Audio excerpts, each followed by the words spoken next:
ఆఫీసులలో పనిచేసేవారు ఎన్నో కొత్త రూల్స్ వినటం, వాటిని ఆచరించటం పరిపాటే. అయితే తాజాగా చైనా దక్షిణ ప్రాంతంలోని ఒక కంపెనీ ఉద్యోగుల మరుగుదొడ్ల వినియోగంపై కఠిన నియమాలను అమలు చేయటం ఇప్పుడు ప్రపంచవ్యాప్తంగా వివాదాస్పదంగా మారింది. గ్యాంగ్డాంగ్ ప్రావిన్స్ లోని ఫోషాన్లో ఉన్న 3 బ్రదర్స్ మెషిన్ మ్యానుఫ్యాక్చరింగ్ కంపెనీ ఫిబ్రవరి 11 నుంచి కొత్త టాయిలెట్ యూసేజ్ మేనేజ్మెంట్ రూల్ అమలు చేసింది. ఇందులో ఉద్యోగులు కేవలం నిర్ణీత సమయాల్లోనే మరుగుదొడ్డిని ఉపయోగించుకోవాలి. అంతేకాదండోయ్, ఒక్కసారి కేవలం 2 నిమిషాల పాటే ఉండాలని నియమం పెట్టారు. కంపెనీ విధించిన కొత్త షెడ్యూల్ ప్రకారం ఉద్యోగులు కేవలం కింది సమయాల్లోనే మరుగుదొడ్డిని ఉపయోగించుకోవచ్చు. ఇక సమయం విషయానికి వస్తే ఉదయం 8 గంటల ముందు, ఉదయం 10:30 నుండి 10:40 మధ్య, మధ్యాహ్నం 12 నుండి 1:30 మధ్య, మధ్యాహ్నం 3:30 నుండి 3:40 మధ్య, సాయంత్రం 5:30 నుండి 6 గంటల మధ్య మాత్రమే ఉపయోగించాలి.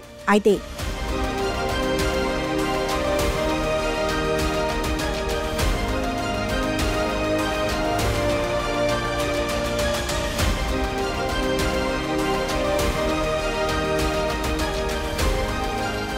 ఓవర్ టైం పనిచేస్తున్న ఉద్యోగులకు రాత్రి 9 గంటల తర్వాత మాత్రమే మరుగుదొడ్డి వినియోగానికి అనుమతి ఉంటుంది.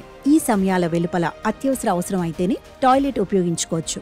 అయినా 2 నిమిషాల్లోపు ముగించాలి, లేదంటే వారిపై చర్యలు తీసుకోనున్నారు. కంపెనీ మరుగుదొడ్ల వినియోగానికి మరింత కఠినమైన ఆంక్షలను కూడా విధించింది. అవేంటంటే కొన్ని గంటల పాటు టాయిలెట్ పూర్తిగా నిషేధం అమల్లో ఉంటుంది.